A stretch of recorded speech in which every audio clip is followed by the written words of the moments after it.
बुज़ुर्गों और मेरे हमउम्र साथियों, जैसा कि आप अभी तक सुन रहे थे वसीम साहब की ज़बानी कि आज के दिन की अहमियत क्या है,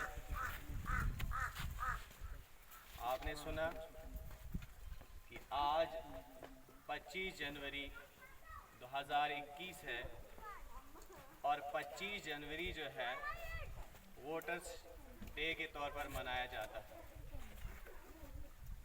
वोट डालने का काम जो है ये आज से शुरू नहीं हुआ या कुछ सालों से शुरू हुआ, बल्कि ये अमल 1951 ईस्वी से शुरू हुआ। वोट देने का अमल जो है ये 1951 ईस्वी से शुरू हुआ और 1951 ईस्वी से अमल में आने वाले कानून के मुताबिक अपने राह दही यानी वोट देने की उम्र जो थी वो पहले 21 साल हुआ करती थी, लेकिन बाद में 1988 ईस्वी में वोट देने की उम्र जो है ये 18 साल मुकर्रर की गई। यानी जो भी लड़का या लड़की 18 साल की उम्र को पहुंच जाते हैं उसको चाहिए कि वो बहैसियत वोटर अपना नाम जो है वोटर लिस्ट में दर्ज करवाए। वो दर्ज करवाने के लिए ऑनलाइन या ऑफलाइन फार्म भर सकता है जो वसीम साहब ने आपको बताया, और इंतखाबात में अपने हक़ का इस्तेमाल कर सकता है। जमहूरी मुल्क में वोट एक मुक़द्दस हैसियत ही नहीं बल्कि एक ज़बरदस्त ताकत रखता है। हमें चाहिए कि हम अपने कीमती वोट का सही इस्तेमाल करें। वोट का इस्तेमाल जो है हमारा संजीदा और अखलाकी फ़र्ज़ है। जमहूरी निज़ाम के लिए हमें चाहिए कि हम वोटिंग में बढ़ चढ़ कर हिस्सा लें ताकि हर तरफ अमन व सुकून का बोलबाला हो। अमन का मतलब सिर्फ ये नहीं कि हम लड़ाई को ख़त्म करें, बल्कि अमन तब होगा जब सब खुशहाल हों, भले ही वो किसी भी ज़ात, मज़हब, जिन्स और समाज के आदमी हों। तो लिहाजा अगर हमें चाहिए कि हम अपने हुकूक हासिल करें तो हमें सबसे पहले ये चाहिए कि हम वोटिंग की शरह को 50% नहीं, 40% नहीं, 60% नहीं, बल्कि 100% हमने वोटिंग की शरह को करना है। तब जाके हम अपने मकसद में कामयाब होंगे। हमारा आम रवैया ये होता है कि हम शिकवे करते हैं, गिले करते हैं, लेकिन जब किसी चीज़ की तब्दीली का वक्त आता है तो हमारा रवैया जो है वो मायूस कुन हो जाता है और इस तब्दीली के लिए हम अपनी भरपूर शिराकत नहीं करते, यानी हम अपनी शिरकत नहीं करते, या ये फिर कह लीजिए कि उस तब्दीली के वक्त हम मदद नहीं कर सकते हैं जिसकी वजह से निज़ाम में वो तब्दीली आ जाती है जो हमारे लिए नुकसानदेह साबित होती है, जो हम नहीं चाहते। मोहतरम हजरात, वोट देने में हर फर्द को चाहिए कि वो मुल्क के बादशाह का बेटा हो, अमीर हो या गरीब हो, वोट की हैसियत जो है सबके सामने यकसा है। ये हक सबको होता है।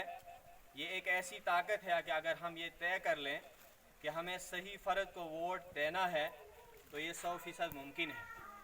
जमहूरियत में एक वोट की अहमियत होती है और एक ही वोट से हुकूमत बनती भी है और बिगड़ती भी है, लेकिन हम इसकी ताकत को संजीदगी से नहीं ले रहे हैं।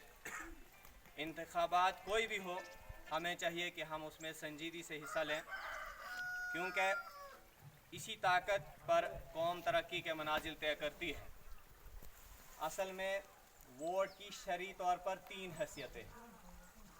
पहली जो है, वोट जब हम किसी को देते हैं तो वो शहादत होती है, यानी गवाही कि हम जिस बंदे को वोट दे रहे हैं हम इस बात का इकरार करते हैं कि ये दियानतदार, अमानतदार और इसमें काम करने की सलाहियत और ताकत है। दूसरी जो वोट की हैसियत है वो सिफारिश की हैसियत होती है, यानी वोट देने के हक़ में, वोट डालने के हक़ में सिफारिश की जाती है कि आप फलां बंदे को वोट दीजिए। अगर हमने उसकी बात पे अमल किया तो जब हमने अमल किया उसके बाद जब नताइज सामने आएंगे कि जिसको हमने वोट दिया था अगर वो सही तौर पे अमानतदारी से, दियानतदारी से आवाम के साथ भी पेश आ रहा है, अपने अहदे के साथ भी यानी अपने फ़राइज़ का सही तौर पर इस्तेमाल कर रहा है, तो गोया हमने जो सिफारिश की वो ठीक है। लेकिन अगर हमारी सिफारिश के बरक्स हुआ, उसने अपने ही लेवल से लोगों के मफाद के लिए काम नहीं किया, तो उसका खमियाजा हमें इस दुनिया में भी भुगतना पड़ेगा और आखिरत में भी भुगतना पड़ेगा। उसके बाद तीसरी शर्त ये होती है कि अगर हम किसी को वकील बनाते हैं, वोट देने के वक्त हम किसी को अपना नुमाइंदा या उसकी वकालत करते हैं कि अगर फ़लाँ बंदे को आप दोगे तो यकीनन ये आपके काम अच्छे तरीके से करेगा, ठीक तरीके से करेगा, कोई कसर बाकी नहीं रखेगा। तो अगर उसने जो हमारे साथ बंदा बोल रहा है उसके मुताबिक काम किया तो गोया हमारा वोट देना ठीक। अगर उसके बरक्स हुआ तो उसका खमियाजा उस आदमी को भी भुगतना पड़ेगा जो उसकी सिफारिश कर रहा है, और जिसने उसको दिया उसको भी खमियाजा भुगतना पड़ेगा। लिहाजा मुख्तसर ये बात है कि हम जिसको भी चुने तो वो दियानतदार, अमानतदार और उसमें काम करने की सही सलाहियत और काबिलियत हो। जैसा कि हमारे वसीम साहब ने बताया कि हमारे पास असल में 3 फार्म होते हैं। एक होता है फार्म नंबर 6, 7, 8, चौथा भी होता है 8A। लेकिन फार्म नंबर 6 जो होता है ये हमारा होता है कि जब कोई 18 साल की उम्र तय कर लेता है, 18 साल की उम्र को पहुंच जाता है, तो हमने उसका वो फार्म नंबर 6 भरना है। उसके लिए जो फार्मलिटीज़ अगर आपने ऑफलाइन भरना है तो उसके लिए वही फार्मलिटीज़ है, 2 फ़ोटोज़, राशन कार्ड की कापी और उसकी डेट ऑफ बर्थ प्रूफ होना चाहिए।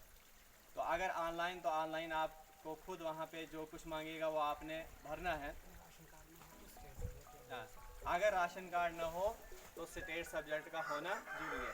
लेकिन कई बंदे क्या करते हैं कि वो हमारे पास आधार कार्ड लाते हैं, लेकिन आधार कार्ड वैलिड नहीं है।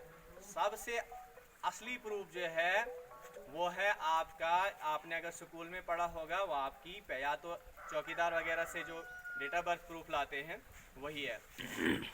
तो उसके बाद फार्म नंबर 7 जो है कि अगर कोई, जो वसीम साहब ने बताया, शादीशुदा हो गया, तरके सुकूनत इख्तियार कर लिया, मर गया, तो उसको हमें वो डिलीशन के तौर पर वो फार्म भरना है। और उसके बाद 8 फार्म नंबर जो है, अगर किसी का नाम गलत हो या उसके जगह किसी दूसरे का फ़ोटो लगा हो तो वह अपना फार्म नंबर 8 भर सकता है। और 8A जो है वो ट्रांसपोजिशन के लिए, यानी एक कॉन्स्टिट्यूंसी से किसी दूसरी कॉन्स्टिट्यूंसी में, लेकिन उसकी नौबत हमें अभी तक नहीं पड़ी। तो असल में हमारे पास जो 3 फार्म हैं, तो जब भी आपको ज़रूरत पड़ेगी, चाहे आप ऑनलाइन भरें या ऑफलाइन भरें, आपके गाँव के अंदर BLOs जो हैं वो लगे हुए हैं इसी काम के लिए। तो आपको चाहिए कि आप हर वक्त उनसे रहनुमाई हासिल करें। तो इन्हीं बातों के साथ मैं आपसे रुखसत चाहता हूँ। खुदा हाफ़िज़।